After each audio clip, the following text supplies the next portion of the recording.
Welcome to the Nonprofit Report, your update on nonprofit organizations, issues, and leaders. I'm your host, Mark Oppenheimer. Today we're chatting with epilepsy leaders, including Liza Gallipoli, Executive Director of Epilepsy Alliance America, Liza Gundell of Epilepsy Services of New Jersey and Board Chair of Epilepsy Alliance America, and Wendy Steele, Founder and Executive Director of Young Adults with Epilepsy. So thank you all for joining us. I'm so excited. One of the things that really strikes me as I talk with epilepsy leaders around the country and those living with epilepsy is how much information we don't have. If we're not already affected, we have a lot to learn when we are affected, when our families are affected, when our friends are affected by epilepsy. So let's start talking a little bit about that conversation and see if we can move the ball forward in public awareness, because 3.4 million people in the U.S. are living with conditions that are clustered under the umbrella term of epilepsy. So Liza of the Epilepsy Alliance, could you please talk with us about what epilepsy is? How do we define it? And how do we know when epilepsy occurs within our family and our circle? Sure. Well, thank you so much for having us. I'm not an epilepsy expert, but I will certainly do my best to share with you what epilepsy is. And as you said, 3.4 million people in the United States have an epilepsy diagnosis. Epilepsy is a brain condition that causes recurring seizures.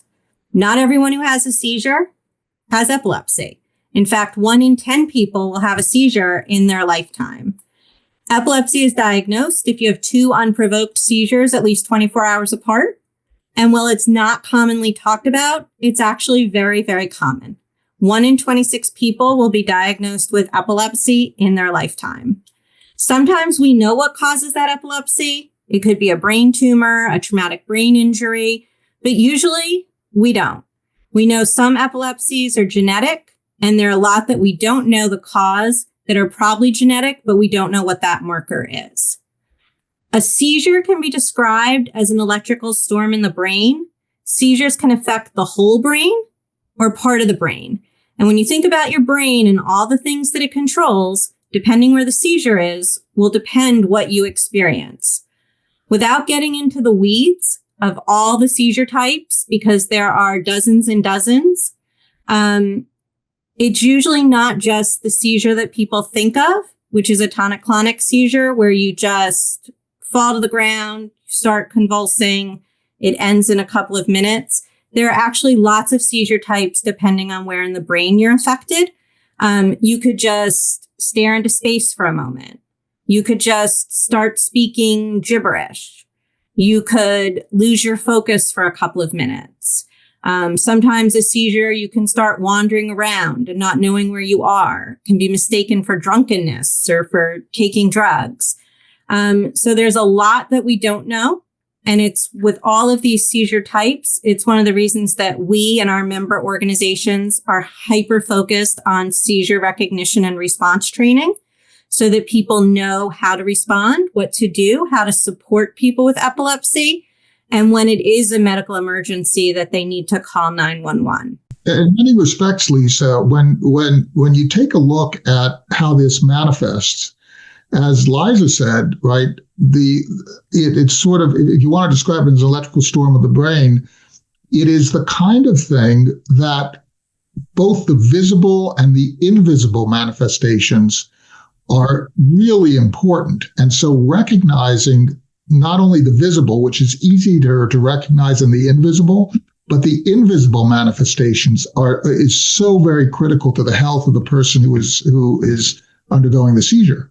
Absolutely. And I think the other big takeaway about epilepsy is that if you know one person with epilepsy, you know one type of epilepsy, because epilepsy is a spectrum.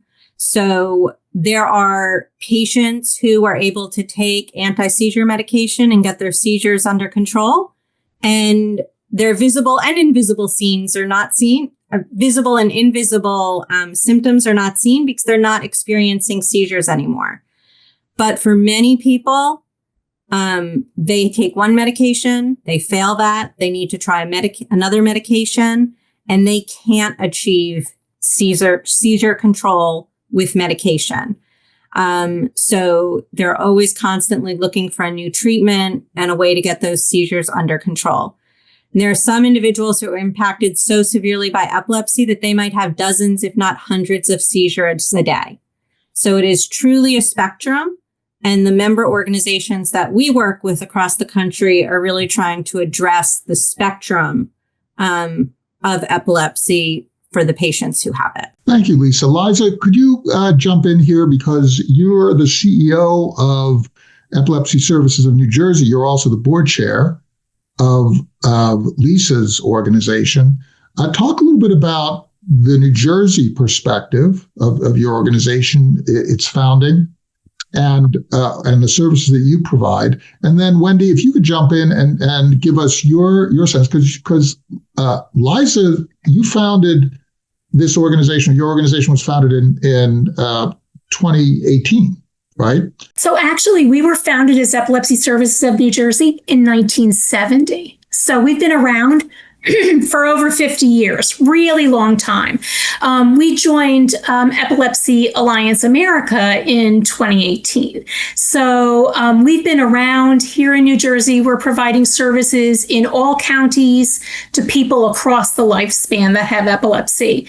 So, one of the things that Lisa often talks about is the beauty of the network of Epilepsy Alliance America is that we are all different shapes and sizes. So in my organization, we're serving people that have significant epilepsy in their lives and may have other disabilities as comorbidities, and providing lots of direct services to those individuals, whether it's care relief called respite for families to get a break, whether it's employment services, recreation programs, a whole spectrum of different types of programs and services. The first time that we often hear from someone is at that time of diagnosis. And despite our efforts, our long-standing work, we talk to people all the time that have never heard of us before. They said, how did I go so long not knowing that you were here and had the help that I needed? So really being able to connect people to resources, to medical doctors, to information is sometimes the first lifeline that they need. Thank you for correcting me about on the dates of the founding, because I had this in my notes about Epilepsy Alliance. And of course, you're also the CEO of Epilepsy Services in New Jersey. You're in a great position to describe why you even needed, after, 40 some years, why you even needed an organization like the Alliance to function as an umbrella. Why is that? And then, Wendy, if you could jump in and give us the perspective from young adults with epilepsy, because you're the youngest organization. You've just founded that recently.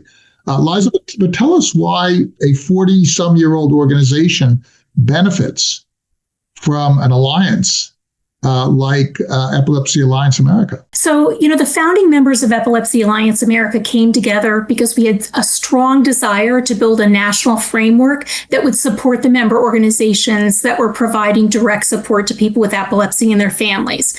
Building from the ground up was really important to us. And, we bring together, as I know Wendy and I are both talking about, large and small organizations from across the country. And that's what really is helping us to create and establish this national community around epilepsy while we're really focused on building local solutions.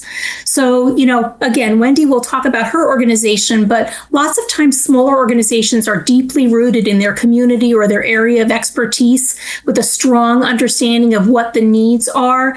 And larger organizations can bring broader resources and reach. So, coming together, I think, is what makes us stronger to ensure that people with epilepsy and their families, no matter where they live, have access to the supports and services that they need. So part of what you're doing by creating the Epilepsy Alliance America is to systematize, regularize the transfer of knowledge from older organizations like yours, more established organizations like yours, to organizations like yours, Wendy. And when you were founding this organization, how did you actually go about it? Because I'm sure that 50 years ago, when the Alliance Epilepsy Services of New Jersey was founded, they didn't have anybody to call. How did you go about founding young adults with epilepsy? Yeah, I mean, it was really what I call the mother of invention. My son is 27, wasn't diagnosed officially until 18.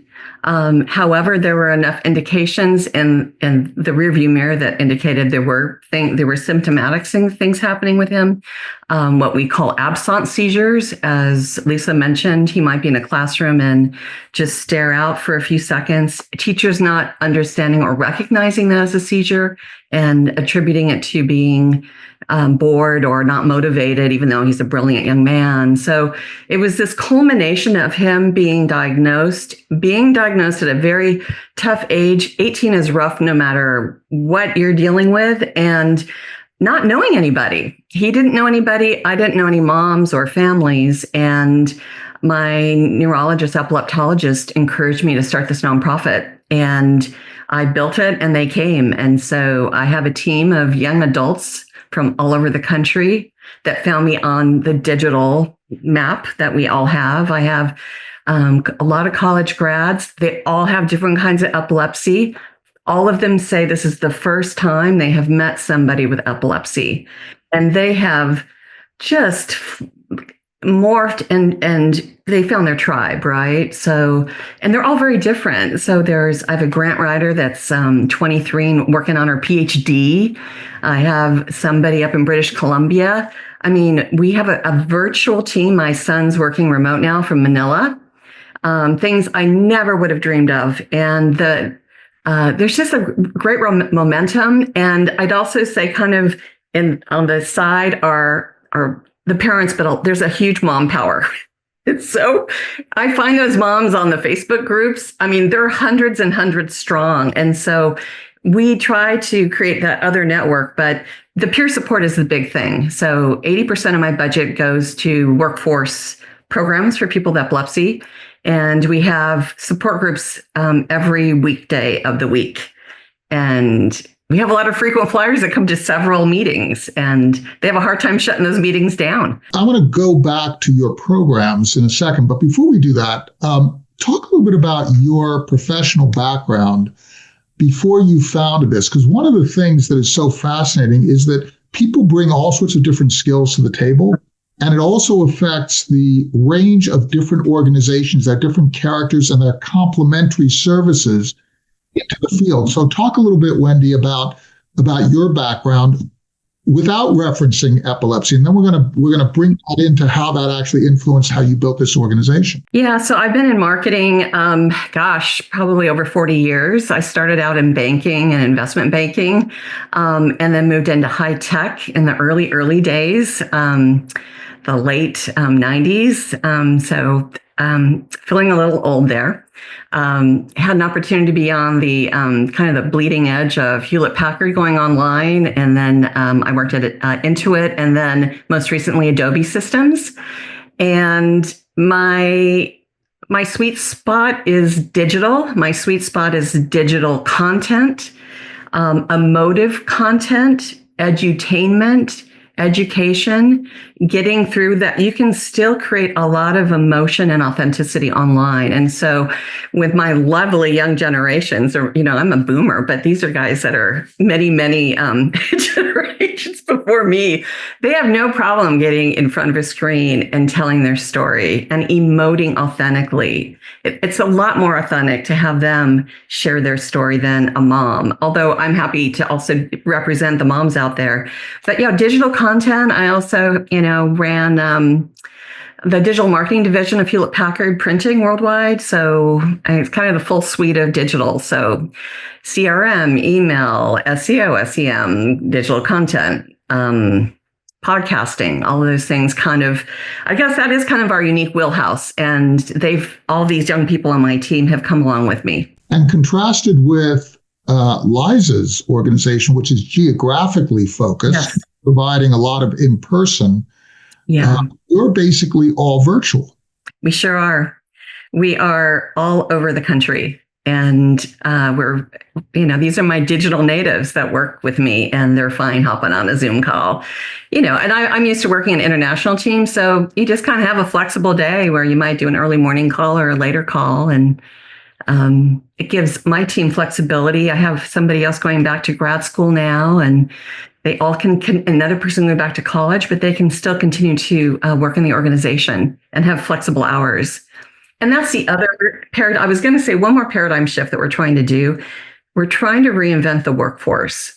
And I think this comes from my digital background, but you don't need to have your butt in a seat 9 to 5, whatever that means. And if you had a seizure yesterday, take all the time you need until you can re-engage.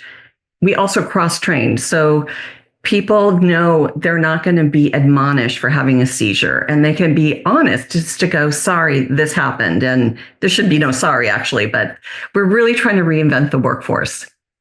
And Lisa, when you're thinking about your members, right, you have people like Epilepsy Services of New Jersey, which is physically located and provides a lot of in-person. You have people like Wendy who are doing this sort of remote, but it's basically workforce development and community building and so on. You also have organizations that are advocates who are working on legal issues. You have organizations that are advancing medical research, right? You have all these different points of expertise that they require perhaps knowledge sharing, perhaps some coordination, but not a top-down management. You're not a top-down management organization at Epilepsy Alliance. So talk about how you function to encourage this sort of individuality that is represented on this screen, right? But also sharing and rational investment, and without making it into a power hierarchy, instead being sort of around a table, coming to consensus. And Liza, I see you nodding vigorously, right? So we've all had the same experiences, the downsides of different models. Lisa, could you talk a little bit about how you actually function? And then, if everybody else can jump in, that would be great. Yeah, sure. Well, you've certainly hit the nail on the head with a lot of the core values of Epilepsy Alliance America, and why the 8 founding organizations came together in the first place in 2018. And that's exactly it. They wanted to be celebrated and recognized for the diversity of their services, and to have a space where they could come together and share and collaborate and not be dictated to, but where their ideas could be fostered and cultivated and brought to other places where they were needed. So our member organizations, as you mentioned, it's not a cookie cutter. They don't look the same across the country, because we really believe that our member organizations are uniquely positioned to know what their geographies or their audiences need and how they can deliver it with the resources that they have. We come together as Epilepsy Alliance America with the board, with the staff. We're a staff of 2 and a board of 16.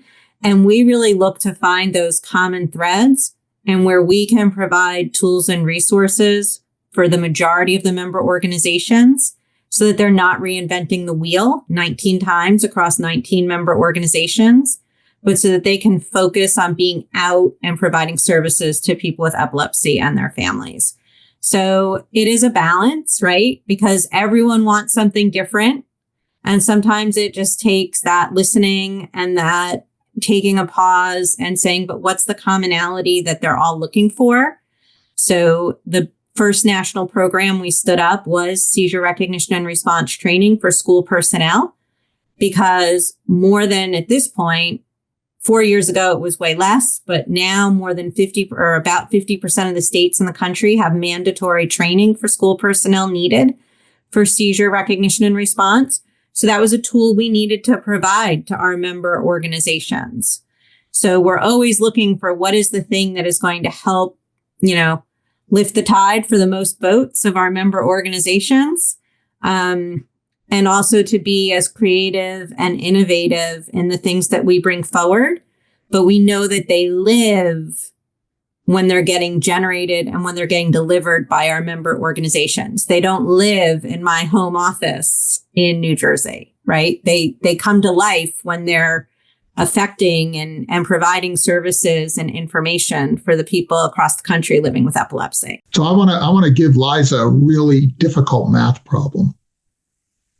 Let's say I'm a donor and I'm looking at 3 organizations. And the reason why I'm giving it to you, Liza, is because you're the board chair of Epilepsy Alliance America and you represent an organization. Let's say I'm living in New Jersey. I have $1. I'm going to spend it someplace. And that's really the difficulty of alliances, because you have so many different needs to fund. But how do you deal with counseling? And Wendy, please jump in, and Lisa as well. How do you deal with people who want to invest, but only one person is going to get the dollar? The answer is always that what's important to the donor is where the money goes, right? So if the donor has a passion and interest and desire to support young adults with epilepsy, they're going to give to Wendy's organization. Some donors, it really is important to them to give at the national level. They want to have that impact on what's happening across the country, and they're going to give to Epilepsy Alliance America. And then people that are local to New Jersey are going to seek out and give in New Jersey. And I just want to add one other thing, Mark. You highlighted earlier that, larger organizations can benefit younger organizations like Wendy's. I will tell you that I think that I'm going to learn as much, if not more, from Wendy's organization as she's going to learn from mine. And that's the beauty of the network of organizations, the member organizations that make up Epilepsy Alliance America, because we are all unique and different, and there's something to learn from everybody. I would just add to what makes the Alliance and really appealed to me even when I first met Lisa and I was just kind of workshopping this idea is the true spirit of collaboration, not competition.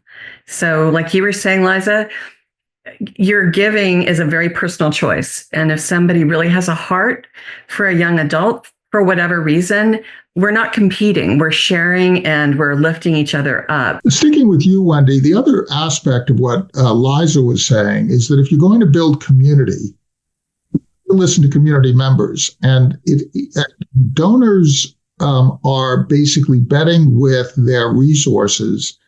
And by listening to donors, by engaging them as investors, you're allowing them to affect the market of services that are being supplied.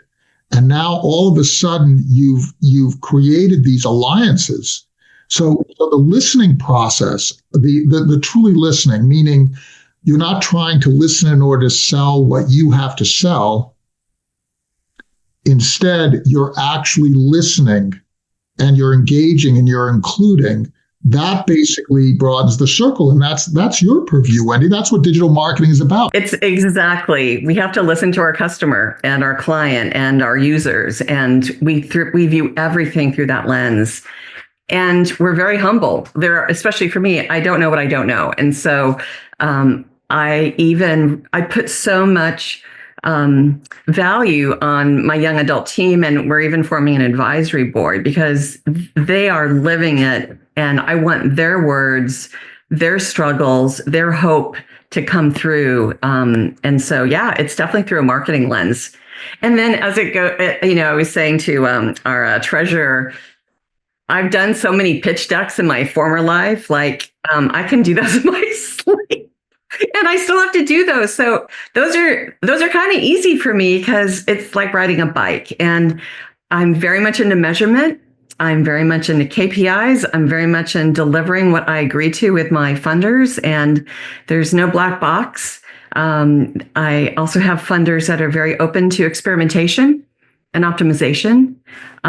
So I'm very much approaching it like some of my gigs in my tech life. Lisa, can we talk a little bit about other components of this community? So we talked about funders as being part of the constituents.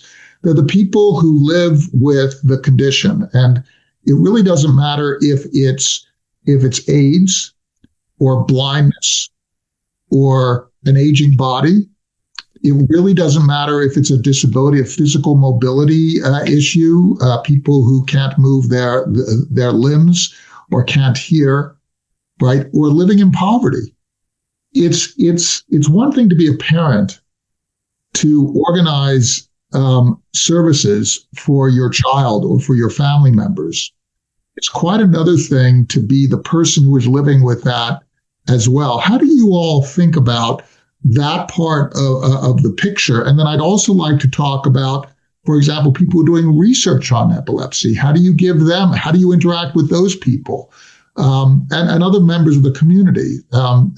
Lisa, why don't you give it a shot? And then Liza, if you could jump in and talk about those other members of this community and how do you strengthen those bonds? We always talk about, we want to make sure, Wendy talked about it, with making sure that the voice of those people with epilepsy is heard. Liza often says, nothing for them without them, just as a general tenet. So I think that honestly, for Epilepsy Alliance America, I count on that interaction with people with epilepsy and their families from our member organizations, right? I'm not serving anyone with epilepsy in my home office in New Jersey again, right? So I really count on those opportunities to connect with those families, to find out about them, and then to think about how we can be a resource, but also a place where people can share their stories. We have a day that we celebrate across our network called 1 in 26 Day. I mentioned at the top, right? 1 in 26 people will be diagnosed with epilepsy in their lifetime. January 26th, 1/26 is 1 in 26 Day, where we really celebrate those individuals. And at Epilepsy Alliance America and across the network, we really encourage people to share their stories that day and every day. Because we know that power of sharing their own story is important both for their own journey as well as to get the word out about our organizations. I think that I just want to talk about community and the epilepsy community as a whole for a minute too. Part of our role as Epilepsy Alliance America is to be not just a national network for our members, but to be part of the larger national network of epilepsy organizations. I've been in nonprofit and patient advocacy groups for over 30, I was going to say 35, but it's not that long, for over 30 years. And I've said it at every organization I've been with. I've never meant it more than here. It is an extremely fractured community. There are lots of little groups around. Epilepsy needs a national voice. And one of the things that Epilepsy Alliance America does is really make sure that we're at those tables across the country where there are opportunities for national discussions. So whether it's on an advocacy front, trying to get the national plan for epilepsy passed and get an epilepsy caucus created in Congress, whether it's collaborating with the professionals in the epilepsy space at the American Epilepsy Society. We are always looking for opportunities to make sure that what's happening at our local organizations, those local solutions, are getting pushed up to the national level. And that's one of the roles of Epilepsy Alliance America. Liza, let's give you the last word. We've been listening to all of the different views that are represented on this show, which in turn represent a number of the members of the Epilepsy Alliance America. If you take a look at the future of how this organization should impact civil society, what would be your most ardent dream for the impact that you have on the communities that you serve, regardless as to whether I am living with epilepsy? How would you like, or not, how would you like to affect me, my behavior, my awareness? Right. So I think the most important thing is to raise awareness, to reduce stigma, and to support families wherever they are on their path, on their journey. And, it was a great question that you asked, Mark, because Epilepsy Alliance America recently refreshed our mission our vision and our purpose. And our purpose is to provide hope and possibilities for individuals and families impacted by epilepsy. And that's really what we are striving for at Epilepsy Alliance America, to be able to create and provide a community and environment where individuals and families feel connected and empowered to live their very best lives. And this is, so what you're saying is the idea of inclusion. It's the idea of inclusion in all aspects of life, in all work. Wendy, you were talking about the changes in the work environment. Lisa, you were talking about the whole idea of creating partnerships in which people come together and are mutually supportive. Isn't that what society is about? And it goes far beyond epilepsy. It goes to every other disability, condition, and goodness knows we're all going to be affected by something in our lives. Inclusion is in our interests, right? That's right. Oh, yeah. Absolutely. So what you're saying, Liza, is that your most ardent wish is to function as a more inclusive group of people, and it's all up to us, right? Absolutely. That's great, Just Mark. a wonderful, wonderful thought to exit this interview with. Lisa Gallipoli, Executive Director of Epilepsy Alliance America, Liza Gundell, Board Chair of the Alliance and also CEO of Epilepsy Services of New Jersey, and Wendy Steele, Founder and Executive Director of Young Adults with Epilepsy. Thank you so much for your wonderful insights into this condition and into how we should all function. We really appreciate it. Please thank your constituents, your board members, your partners, your funders, your staffs. It has just been a great pleasure to learn from you. Thank you, Mark. Thank you.